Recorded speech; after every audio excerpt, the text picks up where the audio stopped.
예, 기쁨을 안 주니까. 정확한 표현이에요, 저게. 그런데 굉장히 힘들죠. 결혼을 했는데 결혼 생활 10년 만에 남편한테 그러는 거예요. 당신은 나한테 기쁨을 주지 않아. 헤어질 수 있어요. 힘들죠, 그게. 스피노자 철학은 힘들어요. 그래서 아직도 계속 읽히고 앞으로도 읽힐 거예요. 왜냐하면 우리는 슬픔에도 불구하고 관계를 유지하죠. 그 선배 만나는 거 싫은데, 그 직장의 상사 만나는 게 싫은데, 싫은 사람 너무 많죠. 그러니까 스피노자의 윤리학을 그래서 마무리하면서 행복이라는 건 너무나 힘들다. 아주 힘든 일이다. 드물고 힘들다. 마지막 멘트가 그거예요. 그렇게 소중하기 때문에 행복이라는 건 그만큼 우리한테 의미가 있다. 에티카의 마지막이에요. 스피노자는 툭 하고 저렇게 던져놔 버렸어요, 우리한테. 아직도 우리가 이거를 기쁨도 못 지키고 슬픔도 거부하지 못하고 살면 스피노자는 계속 읽히는 거예요. 어머니 사랑해요? 네. 사랑해요? 어머니 만나면 기쁘냐고 묻는 거예요. 쾌활해요? 아니요. 사랑하지 않는 거예요. 사랑이 뭔데요? 기쁜 거예요. 그래서 이거와 관련돼 가지고 여러분들이 구별을 좀 해야 될 게, 우리 좀 그건 좀 구별을 하고 넘어가야 될 거예요. 정이라는 말 아시죠? 여러분들이 결혼해 가지고 한참 뒤에 살면 내 남편이나 내 아내랑 뭐 아무렇지도 않아 그러면 어머니들이 그래요, 어른들이. 사람이 무슨 사랑 가지고 사냐? 정 때문에 살지. 이게 얘기하는데, 사랑과 정의 구별을 스피노자를 통해서 알 수 있어요. 뭐냐면 만나면 기쁘고, 당연히 헤어져 있으면 어떻게 돼요? 슬픔이 오죠. 이 정이라는 거는 뭐냐면요, 만나게 되면 무감각이에요. 기쁘지도 않고 슬프지도 않은데 헤어지면 슬퍼요. 이 정이라는 게 이제 가장 심각한 거예요. 왜 심각하냐면 이걸 사랑이라고 착각하니까. 이거를. 제가 옛날에도 도종환 시인 가구 같은 시 같은 거 얘기를 하는데, 도종환 시인 가구는 그렇게 돼 있어요. 가구끼리는 서로 얘기를 하지 않는다. 부부 얘기예요, 부부 얘기. 가구예요, 가구. 가구 알죠? 냉장고, TV, 남편 이렇게 앉아 있는 거예요. 그래서 집에 딱 들어갔는데 냉장고 없으면은, 집에 들어가서 냉장고 보면 기뻐요? 안 기쁘죠? 없어지면 굉장히 슬픔도 밀려오고 그래요. 그게 정이에요. 그러니까 습관적으로 만나 있는 거예요. 그래서 없으면 그런 거예요. 그리고 또 하나, 사랑과 관련돼서 하나의 테마 중에 하나인데, 이걸 또 기억을 해야 돼요. 많은 사람들이 착각을 하고 있는 것 중에 하나가, 사람들은 고독해서 사랑한다라고 착각을 해요. 거꾸로인데. 그거는 없애야 돼요. 고독해서 사랑하는 게 아니라 사랑할 때 고독해져요. 아, 심심하다. 심심해서 사람 만나는 거랑, 그쵸? 심심한 거랑 고독은 달라요. 고독은 왜 와요? 사랑의 감정을 나만 가지고 있을 때. 왜, 그쵸? 무슨 소리인지 알죠? 저 사람 마음도 모르고 나 혼자 이렇게 던져져 있었을 때 머릿속에서 그 말을 좀 음미를 해둬야 돼요. 우리는 고독해서 사랑하는 게 아니라 사랑할 때 고독이 찾아온다고요. 처음에 사랑할 때. 예.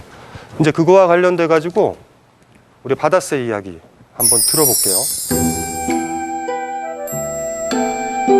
옛날 노나라 서울 밖에 아름다운 바닷새 한 마리가 날아와 앉았다. 새를 사랑한 노나라 임금은 술과 음식, 궁궐의 음악으로 바닷새를 극진히 대접하였다. 그런데 바닷새는 슬퍼하기만 할 뿐 먹지도 마시지도 않은 채 사흘 만에 죽어버리고 말았다. 바닷새를 사랑한 노나라 임금. 과연 그는 무엇을 잘못한 것일까? 이 바닷새 이야기는 2번 반복돼요. 굉장히 사실은 중요한 이야기, 중요한 우화라는 거죠. 문제는 뭐냐면 장자가 그 얘기를 딱 만든 다음에 코멘트를 하나 달아요. 이렇게 달더라고요.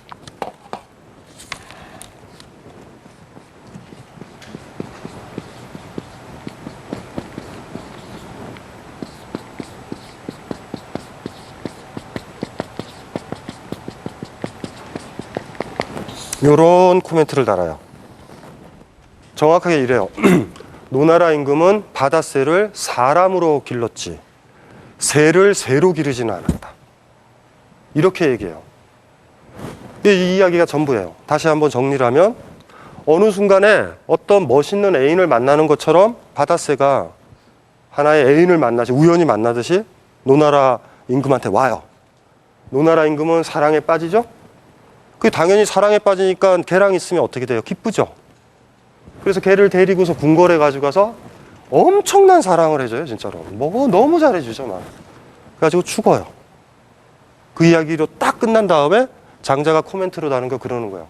새를 사람으로 키웠지 새를 새로 키우지는 못한 거다. 요 얘기가 이제 전체적인 이야기인데 어떻게 하면 돼요? 어떻게 하라는 거예요? 장자는 새가 날 수 있게 자유롭게. 이게 바로 헛소리예요. 문제를 까먹으면 안 돼요. 노나라 임금은 바닷새를 사랑했다고요. 걔를 어떻게 풀어줘요? 그러니까 이런 거 읽으면요 일반 연구자들은 그래요. 그러니까 외운 거죠. 막 자연으로 돌아가게 하라, 자연에 살자. 이게 장자잖아요. 절대 그 얘기 아니에요. 이거는 말도 안 되죠. 그걸 어떻게 우리가 납득해요? 사랑한 걸 어떻게 풀어줘? 못 풀어줘요. 그러니까 지금 장자가 던지는 문제는 그게 아니라 어떻게 하면 내 앞에서도 두는데 내가 그를 사랑한다고 바닷새를 좋아한다고 했던 제스처로 바닷새를 죽이면 안 되잖아요. 그러니까 바닷새가 죽어버리면 나는 어떤 상태에 빠져요? 스피노자에 따르면 슬픔, 우울로 빠지잖아. 근데 결과적으로는 막 엄청 잘해줬지만 그게 어떻게 돼요? 바닷새를 죽이고 노나라 임금 연상을 해보세요. 어떻게 했어요? 어제는 또 술도 사주고 오만 가지 해줬어. 오늘은 행복해하고 있겠지? 하고 우리를 딱 열어보니까 바닷새가 죽어있죠. 그럴 때 이제 장자가 코멘트를 던진 거예요. 뭐라고요? 새를 새로 키워야 된다. 이걸 어떻게 해야 되느냐? 아까도 얘기했잖아요. 바닷새니까 벌레 이런 거 좋아하니까 강에 풀어주자. 이건 답 아니에요. 그 정도 읽으면 장자는 아주 쓸데없고 허접한 철학자예요.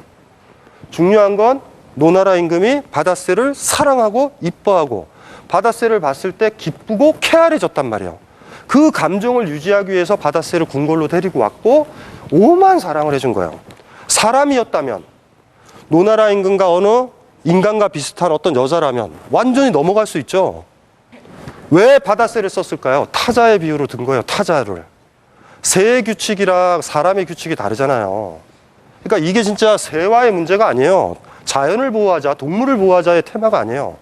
바닷새로 딱 둔 이유가 뭐예요? 완전 타자라는 걸 설정을 한 거예요. 바닷새가 뭐 좋아하는지도 모르지만 사랑에 빠지죠. 바닷새가 노나라 임금 다리에서 죽어갔었을 때 노나라 임금의 고독이 느껴져요? 그게 고독이라고 제가 아까 말씀드린 거예요. 이게 뭐지? 왜 죽었지? 어떻게 해야 될까요? 노나라 임금은. 이게 우리가 오늘 고민해 봐야 되는 거예요. 장자를 이해를 했었을 때 이 부분이요. 사랑을 했다. 사랑을 했는데 최선을 다해서 사랑을 했어요. 사랑했는데도 불구하고 내 사랑행위가 누군가를 파괴해버린 거예요. 어떻게 해야 할까? 죽으면 안 되잖아요. 죽으면 안 돼요? 뭐 5만 가지 방법이 있죠. 근데 장자가 우리한테 줬던 조언은 딱 하나예요. 새를 새로 키워야 된다. 이 얘기가 왜 중요하냐면요. 공자 아시죠? 이 공자한테 제일 중요했던 거는 공자가 왜 중요하냐면요. 춘추 전국시대 때 타자를 처음으로 발견한 사람이에요. 타자를요. 한자로 보면은 나기자와 사람인자를 써요. 인자, 나라는 소리예요. 나.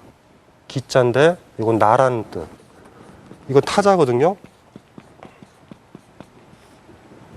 인이라는 말 자체가 타인 얘기할 때 요 인이라는 개념과 나라는 개념을 가장 강하게 썼었던 게 공자예요. 그래서 이제 공자가 이렇게 기와 인에 대해 관계에서 어떻게 우리가 살까를 얘기했었을 때 여러분들이 옛날에 교과서에서 배웠었던 게 서예요. 서의 정의가 뭐냐면요. 내가 원하지 않은 것을